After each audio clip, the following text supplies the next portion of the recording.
Hello नमस्कार दोस्तों। आज हम बात करेंगे द वेस्टलैंड के पार्ट नंबर 4 की, जिसका टाइटल है death by water.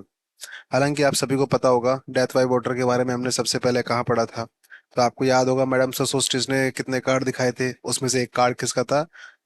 Death by water वाला कार्ड आपको ध्यान आ रहा होगा, है ना? तो आज हम बात करेंगे कि भाई इस टेक्स्ट में आखिर लिखा हुआ क्या है। देखिए, कुछ जनरल साधारण जानकारियां मैंने यहाँ पर लिखी हैं।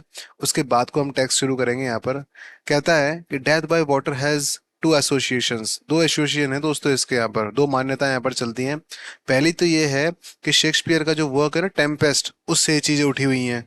और दूसरी ये है कि एंशियंट इजिप्टियन मिथ है, यानी जो माइथोलॉजी होती है ना, उसमें कि फर्टिलिटी गॉड की यहाँ पर रिवर्बेशन दिखाई गई है।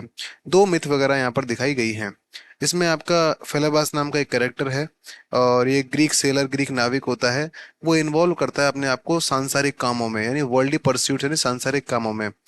ही has died in the sea area, वो समुद्र में मर गया था दोस्तों, क्योंकि उसने इग्नोर किया था जो समुद्री पक्षी होता है ना, गल्स, उसके संकेत को। क्योंकि आपको पता है कि जब हम समुद्र में जाते हैं तो समुद्री पक्षी होता है गल्स, वो हमको संकेत देता है कि भाई आगे ज्वार भाटा आ रहा है नहीं आ रहा। मतलब ऐसा बोलता तो नहीं है कि ज्वार भाटा आ रहा है कि नहीं आ रहा, लेकिन उसके संकेतों से, उसके हाव भावों से हमको पता लग जाता है कि एक्चुअल में जो समुद्र की कंडीशन है वो इस समय क्या है।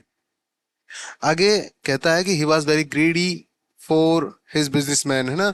तो क्योंकि अपने, अगर उसके देखा जाए अपने व्यापार के उद्देश्य से, तो काफी लालची था फिलेबास, इसीलिए उसकी समुद्र में डेथ हुई थी।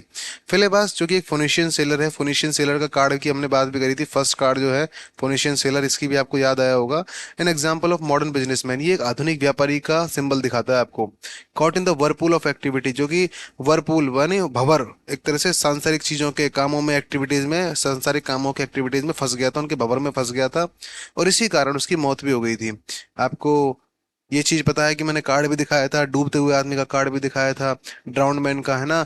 और समय का चक्र मैंने आपको दिखाया था, बेलाडोना की इमेज वगैरह सारी चीजें मैंने आपको दिखाई थी पुराने वीडियोस में। अगर आप इस वीडियो से जुड़ रहे हैं हमसे, तो आप इससे पहले की जो सारी वीडियोस है ना, उनको कवर जरूर करें। आपको उससे बहुत बेनिफिट मिलेगा। सारे रेफरेंसेस मैंने जो भी मोस्ट इंपॉर्टेंट रेफरेंस थे उसमें सारे डिस्कस किए हैं। और इसलिए आप पुराने वीडियोस को जरूर देखें। आगे वो कहता है there is no rebirth for him, कि उसका पुनर्जन्म नहीं हो सकता किसी भी कीमत पे, क्योंकि समुद्र में उसकी डेथ हो गई है। Because his life has no element of moral values, और उसका पुनर्जन्म क्यों नहीं होगा? क्योंकि उसके नैतिक सिद्धांत तो बिल्कुल खत्म ही हो चुके हैं, उसके अंदर कोई नैतिक सिद्धांत नहीं है। तो आपको याद रखना है दोनों एसोसिएशंस कौन कौन से इसमें हैं। पहला इसमें शेक्सपियर का वर्क टेम्पेस्ट का है, और दूसरा फर्टिलिटी गॉड का है।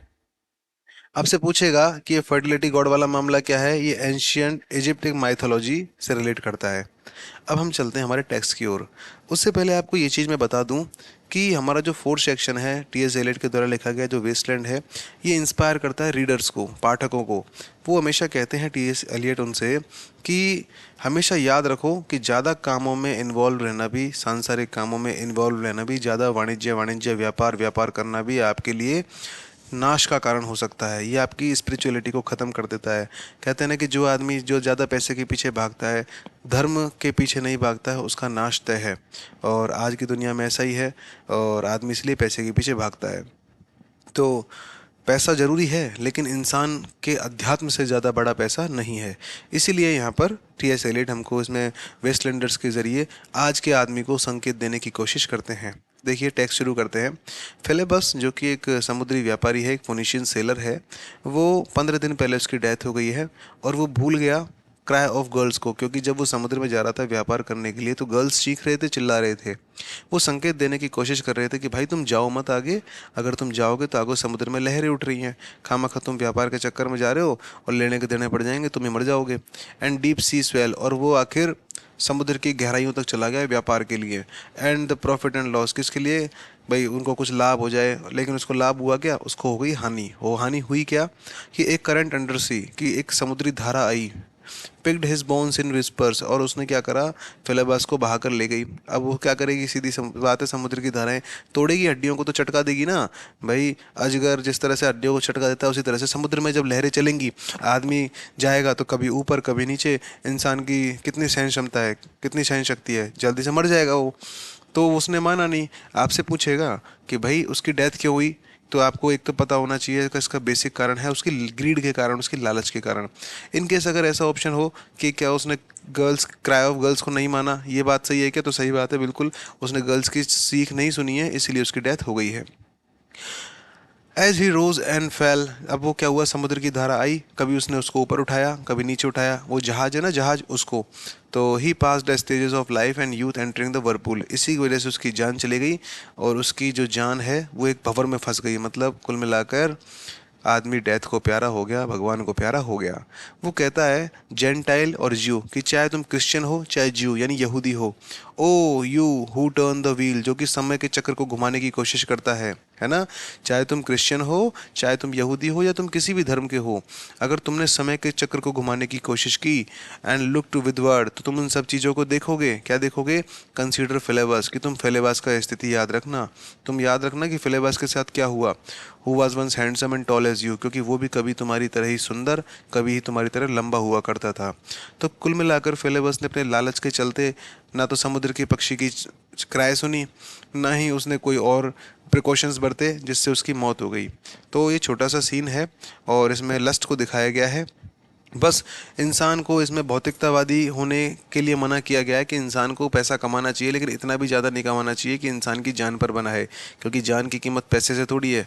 पैसा कमाया जा सकता है, लेकिन आदमी के मरने के बाद उसकी जान को दोबारा प्राप्त नहीं किया जा सकता। So we can say that in the wasteland, T.S. Eliot inspires the reader to always remember that too much engagement in cross commercialization is root cause of decay and degradation. तो आपको ध्यान रखना है कि अगर कोई भी आदमी ज़्यादा व्यापार करेगा, कमर्शलाइजेशन की तरफ भागेगा, तो उसकी रूट कॉज क्या होगी? उसको डिके की तरफ, उसको क्षय, उसके नाश की तरफ लेकर जाएगी, उसको डीजेनरेशन की तरफ लेकर चली जाएगी। तो हमारा मॉरल क्या कहता है इसको पढ़ने के बाद?